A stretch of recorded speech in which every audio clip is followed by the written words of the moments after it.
Little boy knew he was dying. Begged his father, please don't let me die. I want to see mom again. 19 people Baked to death, died. baked? These smugglers would just hang panties up in a tree as a trophy. 9 years old? This little girl's world was destroyed. She's never going to be the same. What a horrible, horrible death this child went through. Joe Biden's the first president in the history of this nation who came into office and unsecured a border on purpose. And right away, the thing that really, really affected me was two things. Number one, talking to a little girl about 9 years old that was part of a smuggling group who was raped multiple times by members of the criminal cartel. 9 years old? Yeah. And let me tell you something, as tough as a guy you want to be, when you sit down, you get on your knees, you talk to this little girl, and everything innocent, pure, has been ripped from her. Where you can tell that she has no faith in humanity. I mean, this little girl's world was destroyed. She's never going to be the same. I don't care how much counseling she gets, right? And I'm a father. And you think, how could someone do that to such an innocent little girl? And it really changes who you are. I mean, it's just like, I can't believe there's a human being out there that would do that to a little girl. The members of cartels are animals. They don't care about these people. These people are a commodity.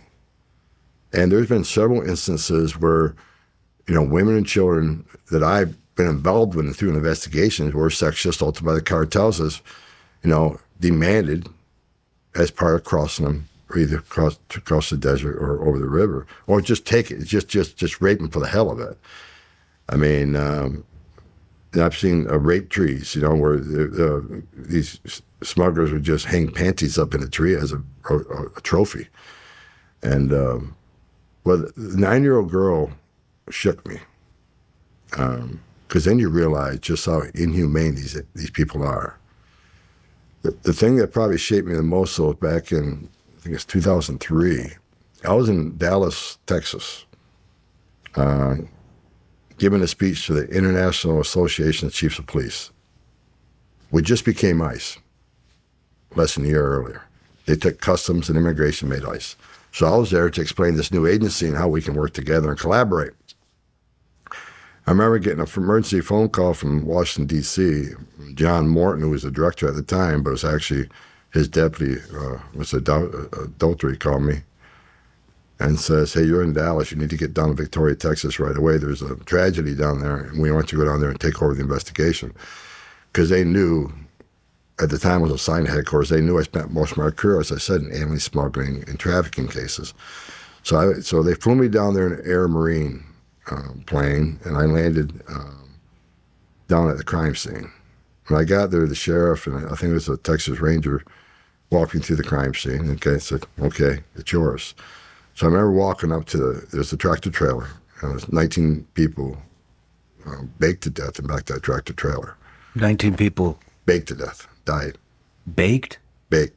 Heat. It's just, they're in a steel box, tractor trailer, steel box, black, no air, in the middle of summer.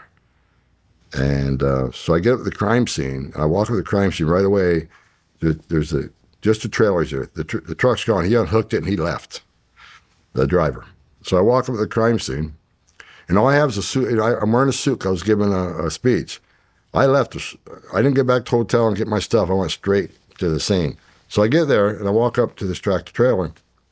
Right away, I see several bodies on the ground, because when those doors finally opened up, the people were such a rush to get air that they knocked some dead bodies out of the truck onto the ground. So I noticed some dead bodies on the ground there.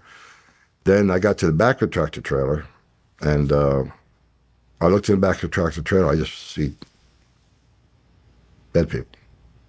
Most of them in their underwear, because they were trying to get some relief from the searing heat. And right away, so I looked at, I keyed on a little boy. And he was partially covered up by who later found out was his father, who was protecting him. And I keyed in on him. And he was wearing the same color underwear that my little boy had. Same underwear. And I had a 5-year-old son at the time. So right away I keyed in on him.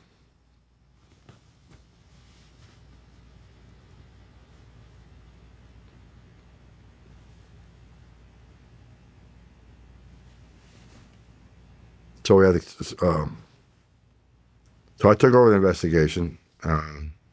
U.S. Attorney of Houston flew in, and a helicopter and came to the crime scene. But when I was processing the crime scene, we had a guy taking pictures, and I was telling him to take all these pictures, what I needed. But I told him that we would do the boy last, and mainly because I couldn't handle it at the time. So we processed the crime scene, and I testified to this. And I got angry one testimony where someone claimed I didn't care about dying children. He should have worn my shoes. I've seen a lot of dying children, dead children in my career.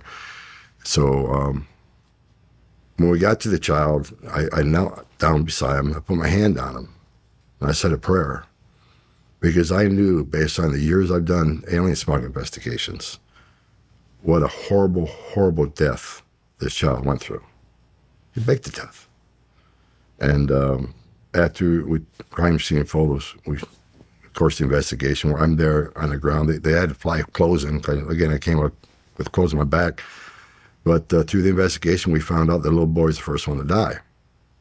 And the witnesses there that survived said that little boy begged his father not to let him die.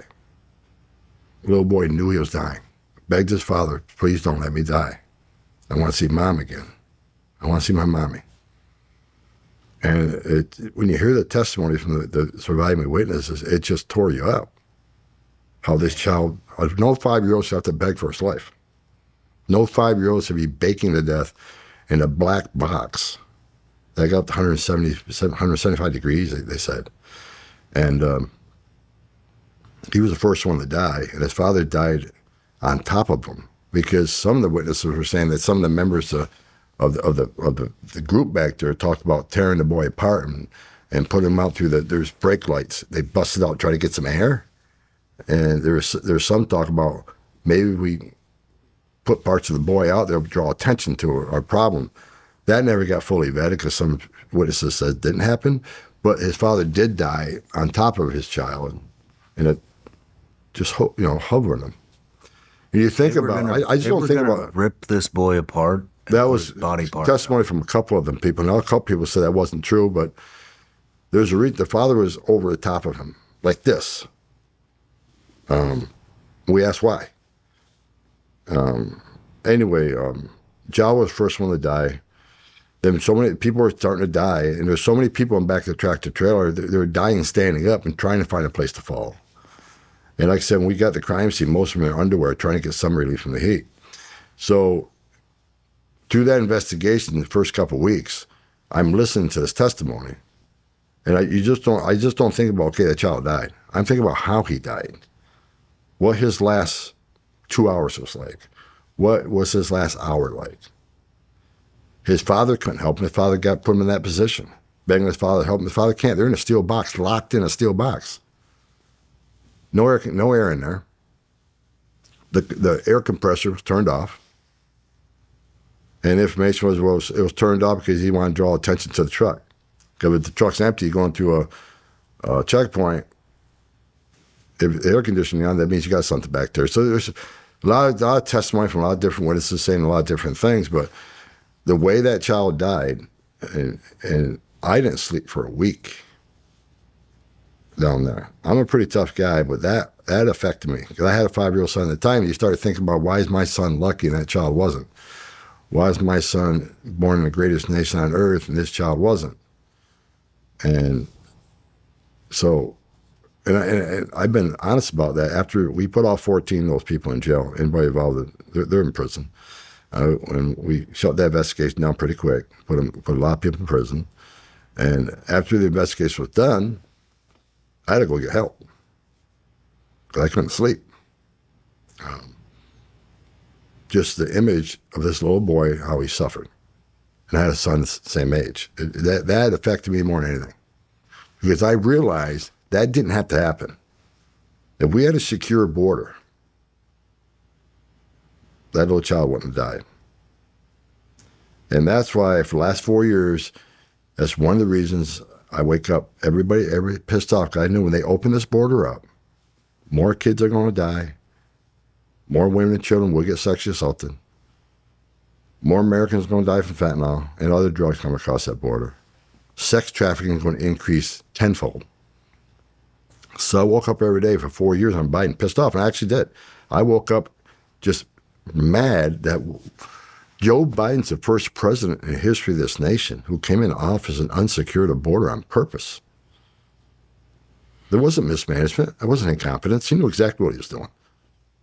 I wrote an op-ed, FoxNews.com, about 6 months before the election. I said, if Joe Biden becomes president, we lose the border.